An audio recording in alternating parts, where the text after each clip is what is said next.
Alright, I think I'm ready to finally tackle the cross-member mounting task that I've been putting off.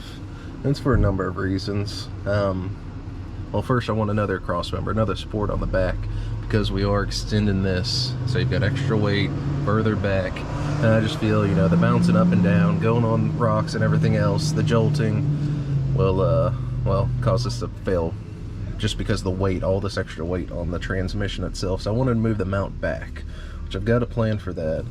But not only that, I did the 1-ton swap, and if you look at my angle here of my arm mounts, kind of tweaked a little bit. So I need to address that, and I need to address my drive shaft, because where it's at,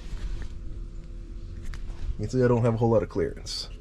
So this actually needs to slide to the side to where to line up, and I've got contact points there, so it's just a whole mess. You know, you do one upgrade and you got to do 3, 4, 5,000 different things to accommodate it. So the plan is to do another cross member to mount to this, modify this one, which I'm going to do a whole new kit on it, basically buy one already prefabbed up and then modify it to fix these issues here. But the first task is to get this mounted.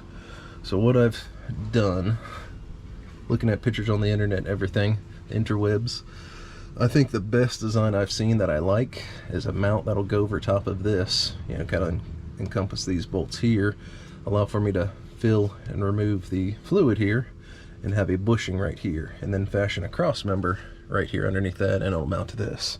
So I have already kind of fabbed up a plate, and see it'll go right here, have access to my drain holes and all, and then the bushing off of that. So now I need to work on the cross member itself. I've got some C-channel. I'm gonna go from frame to frame, and looks like I do the other bushing, and we'll see what it turns out like. So like I said, just started with some plate, gonna mount it to those 5 holes there. There's one way up there, and hopefully that'll be enough support to hold it, like I said, support the back and everything else. So we'll see how this goes. And I got my cross member in place now, C-channel, a couple pieces of angle iron on it. I'll fasten that to the frame there. There's one end of the bracket, and of course the other one slide right into there. Got it fit up. I think it'll work, and it's time to burn it all in place now.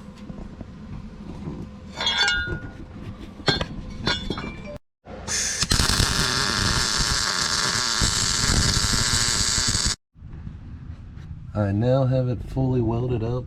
See all the cross member, mounting bracket, got a little bit of a gusset there. I've also developed a leak, you know, the on and off with my plate wore out that seal, so I got a little bit of a transmission fluid leak there that I need to take care of on the doubler. You can kind of see the angle over there, my angle iron to the frame.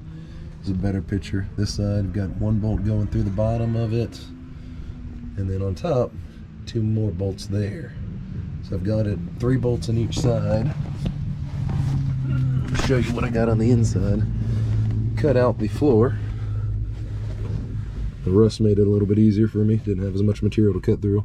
So anyways, cut through those 2 plates. Made a L bracket, angle bracket. And what my plan is to do is to weld those nuts to the back of this bracket, and then the bracket to the frame, so that way it's just a one-sided deal. I don't have to get in here and hold this with a backup wrench whenever I'm tightening it down. So next up is freshen that up, grind it down, and get to welding.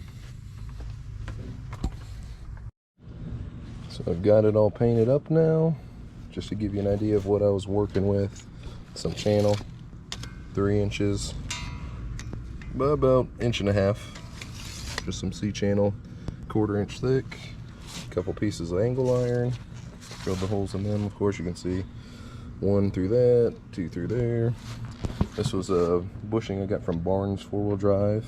Added a couple gussets onto it right here, and then of course here's the bushing itself, 4-inch bolt. Pop that in there, and time to bolt it up now. Here's the finished product inside the frame rail. Just some 3/8 angle, some nuts welded to the back side of it, and then I boogered up a couple tack wells onto the frame, so that way it's not going to slide around when I go to disconnect it eventually and bolt it back up. So like I said, nothing fancy there. And then I'll put a plate over top of that to cover it. And now it's time for the last part, bolt it up. So it is a sweaty mess under here, nothing like summer and December here in Florida. You can see bolt holes over there where it'll connect to the frame bracket, and then this bushing should slide right in.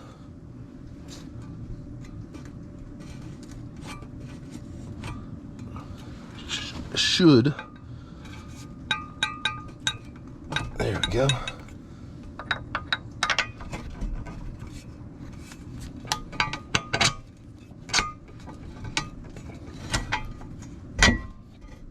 That's it. So you can see it kind of just pivots there for the time being. Shoot my bolts in there and it's done. So then I can take the weight off of that mount and address this issue, which is going to be next. Changing out that cross member and tweaking my control arm mounts. So thanks for watching, guys. Hope this helped out. As always, if you got any questions, don't hesitate to ask. Please like and subscribe. I'll have more videos up for you.